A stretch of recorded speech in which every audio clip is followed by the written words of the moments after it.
Butterbean and Larry Holmes. It is scheduled for 10.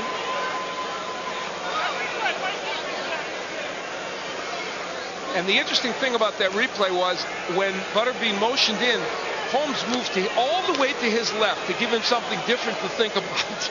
Larry Holmes is the absolute definition of the word veteran and clever veteran. So many tricks, whether with the jab or tying up or even just leading with a shot that you wouldn't expect, moving a different way. Dave, I think it's safe to say Larry Holmes thought that by now in this fight he would have landed a lot more jabs and straight right hands and would have Butterbean, you know, with red blotches all over his face, maybe some blood, and would have him intimidated, and that is not the case right now. Butterbean is not afraid of him, and Larry Holmes has not really pushed in terms of forcing that pace. Had he come at Butterbean more, he might have been able to try and accomplish that. But Butterbean's there, and they're both waiting on their shots. And I'm not sure you could give either of those first 2 rounds to Butterbean. No.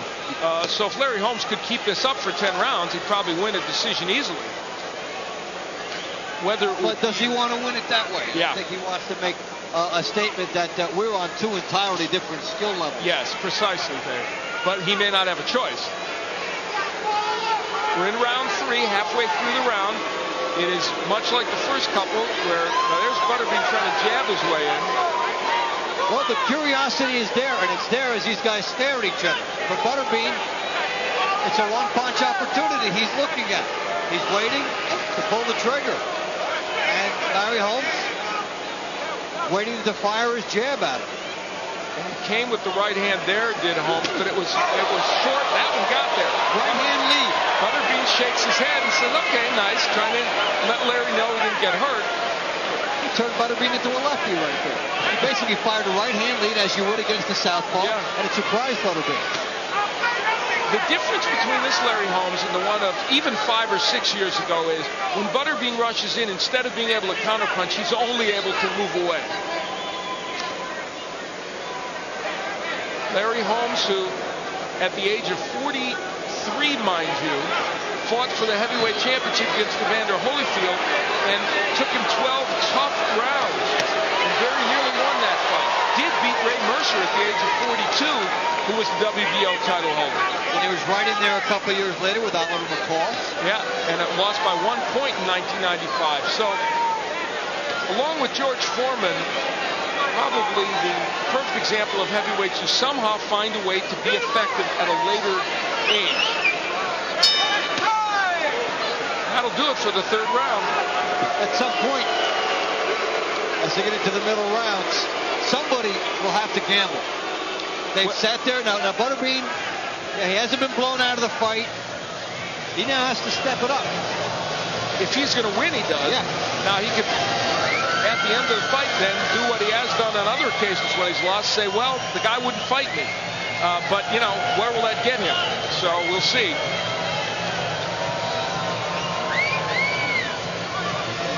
Take a look at Butterbean getting instructions from Murray Sutherland, the 32-year-old from Jasper, Alabama. Well, Larry Holmes in the last round again, landing the telling shot. Look at that. Right hand lead. Butterbean says, that's right, man. Good shot. Get another look at it. There's a couple jabs by Holmes as he's very effective there. Well, that replay is this fight in microcosm. Some jabs, some right hands from Larry Holmes. The only thing we missed were a few overhand rights from Butterbean, and they have been very few and far between. We're heading into round 4. Larry Holmes in the white trunks, Butterbean in the stars and stripes. As if you needed me to tell you that, huh? A microcosm in another respect, though, that they were the 2 jabs and they were the 2 right hands from that last round. Exactly. This one is scheduled for 10. Now, as we get past this round, we will reach, if we do, we'll reach a round that Butterbean has never seen as a professional prize fighter. Now, Larry Holmes is mixing up his jabs. Well, look, now, for both guys, the curiosity should be wearing off. They didn't know how it would all come together. 52 years of age for Holmes, the big age concession to Butterbean, the big experience concession from Butterbean to Holmes. Well, now, you know what? Butterbean is still here. He has to sit there and prove he wants to try and take this fight now. And Larry Holmes needs to step it up as well. Holmes landing pretty well in this round. Tying up Butterbean every time Butterbean gets close to him.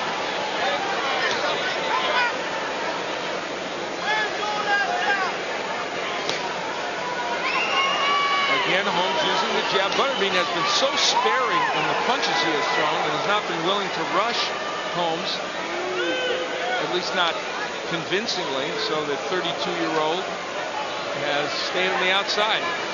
So many of the fights he's had, he would land one shot and effectively turn the fight and end it. But he needs more than that here.